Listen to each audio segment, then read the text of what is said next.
যে কর্মপরিধি আমি বলেছি যে দেখেন আইন কোনটা করবে, আইন কোনটা সংশোধন করবে সেটা সবভাবে সংসদের ব্যাপার।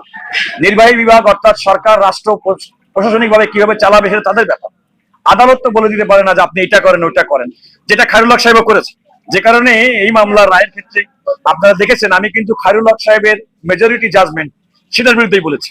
মাইনরিটি ভিউতে তারা কিন্তু বলেছে যে নিরীহ তত্ত্বাবধায়ক সরকার ব্যবস্থা আমাদের ভালো বিধান, সেটা আমি প্রকারান্তরে বলেছি। কিন্তু আমি ওই রায়টাকে চ্যালেঞ্জ করেই আমার সমস্ত বক্তব্য দিয়েছি, সেটা আপনারা ইতিমধ্যে শুনেছেন। ওই রায়টা কিন্তু হাইকোর্ট বাতিল করে দিয়েছে। যেটা বললাম, নদী রক্ষার নামে একটা কবিতার কথা বলেছিলাম, সলাৎ সলাৎ কবিতা। একজন বিচারপতি রায় লিখতে গিয়ে কবিতা লিখেছেন, সেই কবিতার অংশ আমি পড়ে শুনেছি, যার মধ্যে দুইটা শব্দ ছিল সলাৎ সলাৎ, যেটা নিয়ে আপনারা দেখেছেন আদালতের মধ্যে হাস্যরস সৃষ্টি হয়েছে। এবং আমি আমার অতীতে ফিরে গেছি, আমি শৈশবকালে ফিরে গেছি। যাই হোক, আদালত সেটাও কিন্তু সে রায়টিও কিন্তু বাতিল করেছে।